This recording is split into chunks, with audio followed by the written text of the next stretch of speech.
வணக்கம் நண்பர்களே. மார்க்கெட்டிங்க்கும் சேல்ஸுக்குமான வித்தியாசம் தெரிஞ்சு உங்களுடைய பிஸ்னஸை வளர்க்குறதுக்கு ஒரு ஐடியா கிடச்சிதுன்னா நீங்கள் வியாபாரத்தில் முன்னேறிடுவீங்களா? அப்படி ஆம் என்றால் நீங்கள் இந்த சேனலை சப்ஸ்கிரைப் பண்ணிக்கோங்க. நோட்டிஃபிகேஷன் பெல் பதிவு பண்ணுங்கள். என்னுடைய பதிவுகள் வந்து சேரும். அது என்ன வித்தியாசம் மார்க்கெட்டிங் அண்டு சேல்ஸ்? என்னுடைய சேனல்லே மார்க்கெட்டிங், சேல்ஸ் இது சம்மந்தமான நிறைய வீடியோக்கள் போட்டிருக்கேன். ஒரு குறிப்பிட்ட பகுதியில் இத்தனை வாடிக்கையாளர்கள் இருக்கிறார்கள், இவர்களிடம் நாம் இவ்வளவு சேல்ஸ், நம்மளுடைய ப்ராடக்டை இவ்வளவு சேல்ஸ் பண்ணிக்கலாம், சேல்ஸ் வேல்யூ உண்டு பண்ணலாம் அப்படின்னு பிளான் பண்ணுறது வந்து சேல்ஸ்.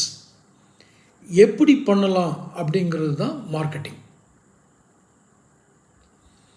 எண்ணிக்கையும் அந்த எண்ணிக்கையை கரெக்டாக கொண்டு போய் கன்சியூமர்கிட்ட சேர்க்குறதும் மார்க்கெட்டிங்கோட மிக முக்கியமான பணி. ஆனால் இதில் மார்க்கெட்டிங் பெருசாக, சேல்ஸ் பெருசாலாம் நீங்கள் பார்க்க முடியாது. சேல்ஸ்மேனுக்கு வந்து கன்வின்சிங் கெப்பாசிட்டி வேணும். அதாவது ஒருத்தரை கன்வின்ஸ் பண்ணுற கெப்பாசிட்டி. தன்னிடம் இருக்கும், தன் குடோனில் இருக்கிற பொருள், தன் முதலாளிகிட்ட இருக்கிற பொருளை எப்படியாவது கன்சியூமர்கிட்ட, நுகர்வோர்கிட்ட கொண்டு சேர்க்குற ஒரு திறன் வேணும். அதுக்கு என்ன திறன் இருக்கணும்?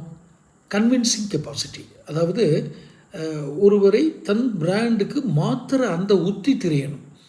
அந்த உத்திகள் தயாரிக்கிற இடம் தான் மார்க்கெட்டிங். இது ரெண்டையும் குறித்து விரிவான வீடியோக்கள் என்னோடய சேனலில் இருக்குது. இது ரெண்டு பற்றியும் ஒரே வீடியோவில் சொல்லும்போது கொஞ்சம் கன்ஃபியூஷன் வரும்.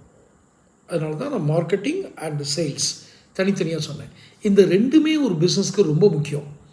அதுவும் பிஸ்னஸ் ஸ்ட்ராட்டஜி நீங்கள் எடுக்கும்பொழுது மார்க்கெட்டிங் பிளான் பண்ணுறா இருந்தாலும் சரி, சேல்ஸ் பிளான் பண்ணுறா இருந்தாலும் சரி, உங்களுக்கு ரெண்டுக்குமே வந்து இந்த ரெண்டையும் பற்றிய வித்தியாசம் முதல்ல தெரிஞ்சிருக்கணும். சில கம்பெனிகள் பார்த்தீங்கன்னா director marketing, director sales, director after marketing. இந்த ஆஃப்டர் மார்க்கெட்டிங்கும் மார்க்கெட்டிங் என்ன வித்தியாசம்? நீங்கள் மார்க்கெட்டிங் பண்ணுறதுனா ஒரு பொருளை வாங்கி அப்படியே டிஸ்ட்ரிபியூஷன் நெட்வொர்க்கில் சேல்ஸ் பண்ணுறது, அது மார்க்கெட்டிங். ஆஃப்டர் மார்க்கெட்டிங்னா ஒரு குறிப்பிட்ட பொருளை உற்பத்தி பண்ணி ஒரு A to B to Bன்னு வச்சுக்கோங்களேன், அந்த பொருளை ஒரு கம்பெனிக்கு கொடுத்து அந்த கம்பெனி அதை பயன்படுத்தி இன்னொரு பொருளை தயாரிப்பாங்க. அதுக்கப்புறம் அது மார்க்கெட் போகும். புரியுதுங்களா? இன்னும் புரியும்படியும் உங்களுக்கு கேட்கணுன்னா தொடர்ந்து சேனல் சப்ஸ்கிரைப் பண்ணுங்கள். நான் அடுத்தடுத்த வீடியோக்குள்ளே விளக்கமாக சொல்கிறேன்.